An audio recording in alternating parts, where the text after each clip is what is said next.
بسم اللہ الرحمن الرحیم نحمدہ ونصلی علی رسولہ الکریم اما بعد۔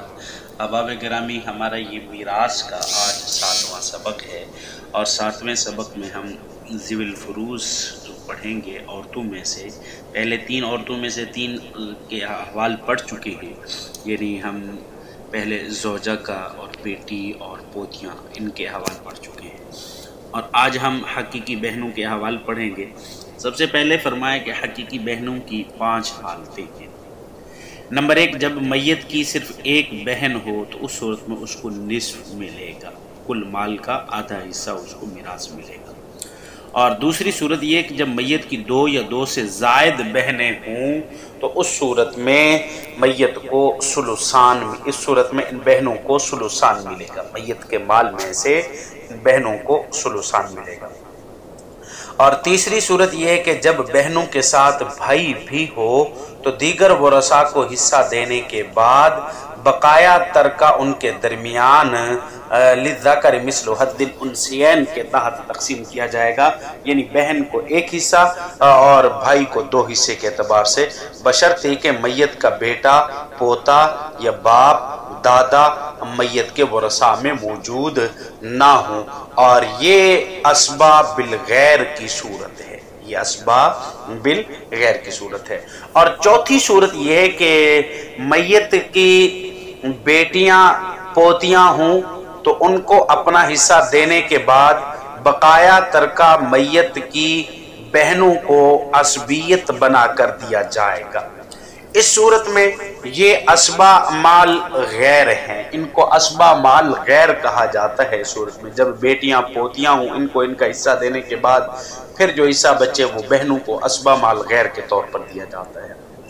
اور آگے 5ویں حالت یہ ہے کہ میت کا بیٹا، پوتا یا باپ، دادا موجود ہوں تو اس صورت میں میت کی بہنیں محروم ہو جاتی ہیں۔ اب یہ ہم نے 5 حالتیں بیان کی ہیں، یعنی پہلی حالت میں جب میت کی ایک بہن ہو تو نصف، یا 2 یا 2 سے زائد بہنیں ہوں تو صورت میں 2 ثلثان، بہنوں کے ساتھ اگر بھائی آ جائیں تو ان کو للذکر مثل حظ الانثیین کے تحت یہ اسباب بالغیر بن کر 1 حصہ بہن کو اور 2 حصے بھائی کو۔ اور اگر فرمایا کہ میت کی بیٹیوں کے ساتھ میت کی بہنوں کے ساتھ بیٹیاں پوتیاں ہوں تو اس صورت میں یہ اسبا مال غیر ہوں گی۔ اگر میت کی بہنوں کے ساتھ میت کا بیٹا، پوتا اور باپ وغیرہ یا دادا وغیرہ موجود ہو تو یہ بہنیں محروم ہو جاتی ہیں۔ آگے 5ویں نمبر پر الاتی بہنیں۔ الاتی بہنیں کہتے ہیں باپ شریک بہنوں کو۔ ان کی کل 7 حالتیں، الاتی بہنوں کی کل کتنی حالتیں ہیں؟ 7 حالتیں ہیں۔ سب سے پہلی حالت یہ ہے کہ جب صرف میت کی ایک الاتی بہن ہو تو اس صورت میں اس کو نصف حصہ ملے گا۔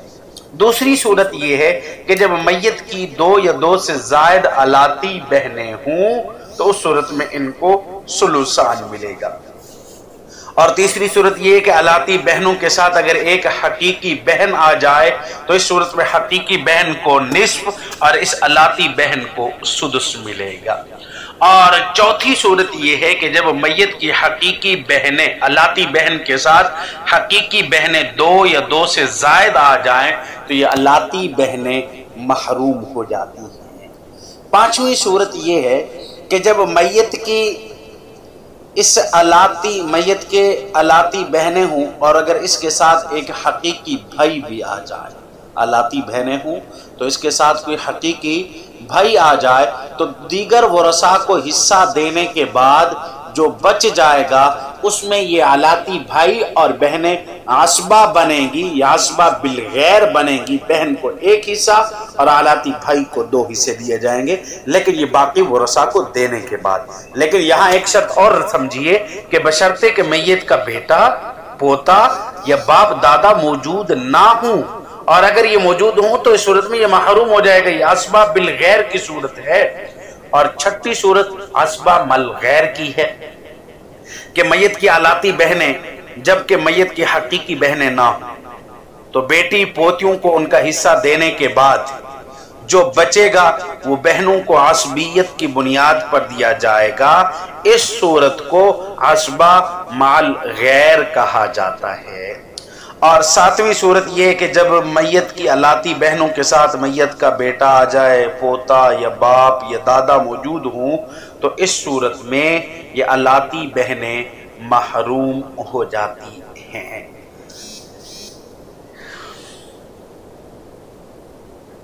تو یہ مختصر، یہ الاتی بہنیں محروم ہو جاتی ہیں، تو یہ مختصراً ہم نے 2 حالات پڑھے ہیں۔ اللہ رب العزت ہمیں نیک عمل کرنے کی توفیق عطا فرمائے۔ وآخر دعوانا الحمدللہ رب العالمین۔